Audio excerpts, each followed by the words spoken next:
అభిమాని హైపర్ ఆది గారిని సవినయంగా వేదిక మీదకి ఆహ్వానించేస్తున్నాను. Please welcome. Hearty welcome. Aadi గారు, అలసట తీరిందా? ఫస్ట్ మీ నీరసం తగ్గిందా? అది మై ఫ్రెండ్, లివింగ్ లెజెండ్. అన్ని మైకులు ఎందుకు, ప్రెస్ మీట్ ఏమైనా ఉంది? థ్యాంక్ యూ అండి అందరికీ. చాలా చాలా చాలా సంతోషంగా ఉందన్నమాట. అది మాటల్లో చెప్పలేనిది. నా పేరు హైపరాది. నేను ఆంధ్రప్రదేశ్ డిప్యూటీ సీఎం గారి తాలూకా. ఇది నేను ఇంకెన్ని సంవత్సరాలైనా చెప్పుకుంటాను. నేను అందులో తిరగలేదు. అంత కష్టపడ్డాం, ఆ ఫలితం మాకు అంత ఆనందాన్ని ఇచ్చిందనమాట. నిజంగా అంటే ఇంకా ఈరోజు ఈ ఫంక్షన్ ఇంత గ్రాండ్గా చేస్తున్న విశ్వప్రసాద్ గారికి నిజంగా థ్యాంక్ యూ చెప్పాలి. ఎందుకంటే మన కూటమి అనే ఒక సినిమా 164 రోజులు ఆడింది. అందుకే ఈ సక్సెస్ మీట్ జరుగుతుంది. కాబట్టి ఈ సక్సెస్ మీట్కి వచ్చిన మీ అందరికీ కూడా థ్యాంక్ యూ సో మచ్. అంటే ఒక కొడుకు తను సంపాదించిన మొదటి సంపాదన వాళ్ళ తల్లికి ఒక చీర ఇచ్చినప్పుడు ఆ తల్లి కళ్ళల్లో ఎంత ఆనందం అయితే కనపడుతుందో, అలాగే అదే కొడుకు ఎదిగి తను కొనుక్కున్న బైక్ మీద తన తండ్రిని కూర్చోబెట్టుకున్నప్పుడు ఆ తండ్రి కళ్ళల్లో ఎంత ఆనందం అయితే కనపడుతుందో, పవన్ కళ్యాణ్ గారు గెలిచినప్పుడు ప్రతి జన సైనికుడి కళ్ళల్లో అలాంటి ఆనందాన్ని నేను చూశాను. నిజంగా అలాంటి ఆనందాన్ని నేను చూశాను. ఎందుకంటే ఆల్మోస్ట్ 10 సంవత్సరాల నుంచి జనసేనకు సంబంధించి ఏదైనా మీటింగ్ జరుగుతున్నప్పుడు చాలామంది కింద నుంచి సీఎం అని అరుస్తుంటే కొంతమంది అనేవాళ్ళు, ముందు మీ వాడిని ఎమ్మెల్యే అవ్వమను అప్పుడు చూద్దాం అనేవాళ్ళు. బాబు మీ అందరికీ చెప్తున్నా, 21 చోట్ల నిలబడితే 21 మంది ఎమ్మెల్యేలని కొట్టాడు. 2 ఎంపీలు కొట్టాడు. ఇప్పుడు మాట్లాడండి ఎవరైనా, ఆంధ్రప్రదేశ్కి డిప్యూటీ సీఎం. మరి ఇంకెంతకంటే ఏం చెప్పాలి? వాళ్ళందరికీ ఈరోజు చెప్తున్నాను, రాజకీయం అనేది బ్రతికి ఉన్నంతకాలం పవన్ కళ్యాణ్ అనే పేరు వినబడుతూనే ఉంటుంది. అలాంటి సక్సెస్ని మీరు ఈరోజు చూశారు. నాకు తెలిసి 10వ తరగతి సోషల్ బుక్లో మీరందరూ చరిత్రల గురించి చదువుతుంటారు, చాలామంది రాజుల చరిత్ర. వాళ్ళందరికీ ఏమాత్రం తీసిపోని చరిత్ర ఈరోజు పవన్ కళ్యాణ్ గారిది.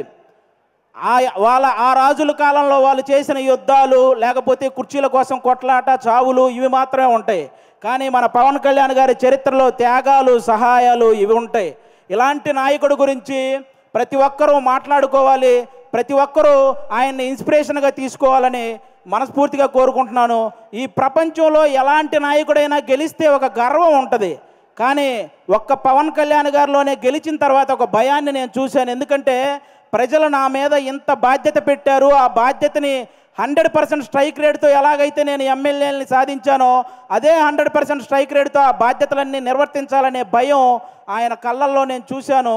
అలాంటి నాయకుడు మనకు దొరికినందుకు నిజంగా మనం అదృష్టంగా భావించాలి. గెలవటం ఇదంతా ఒక ఎత్తు అయితే, లంకా దహనం చేసిన తర్వాత హనుమంతుడు వెళ్ళి శ్రీరాముడి పాదాలు పట్టుకున్నట్టు ఎప్పుడైతే 21 సీట్లు గెలిచాడో వెళ్ళి వాళ్ళ అన్నయ్య చిరంజీవి గారి పాదాల పైన కూర్చున్నాడు, పాదాలను పట్టుకున్నాడు చూసారా, అప్పుడు ఆ అభిమానం 100 రెట్లు పెరిగిందండి. అందరి కళ్ళల్లో ఒక ఎమోషను. అంటే మెగా ఫ్యామిలీకి ఎప్పుడు దూరంగా ఉంటాడు కళ్యాణ్ గారు, దూరంగా ఉంటాడని అనుకునే వాళ్ళందరికీ ఈ విజయాన్ని తీసుకెళ్ళి అన్న దగ్గర పెట్టాడు చూసారా, అంతకంటే ఎమోషనల్ మూమెంట్ ఇంకోటి లేదు. అది మనకి ఎప్పటికీ గుర్తుండిపోతుంది.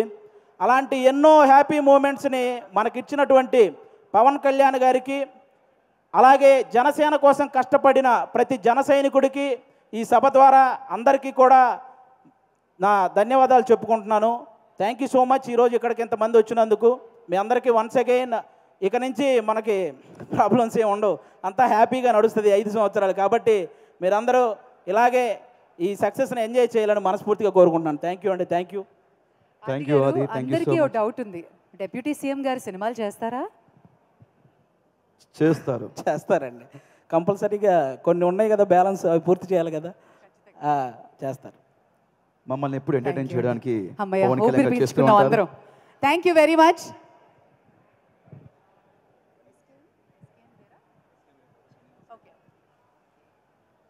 క్యాన్సర్ అంటే ఖర్చుతో కూడుకున్న వ్యాధి అనే అపోహ నుండి బయటపడదాం. ఇప్పుడు సామాన్యులకు సైతం అందుబాటులో అంతర్జాతీయ వైద్య సేవలను అతి తక్కువ ఖర్చుతో అందిస్తోంది మన Mahatma Gandhi cancer hospital and research institute, MVP colony,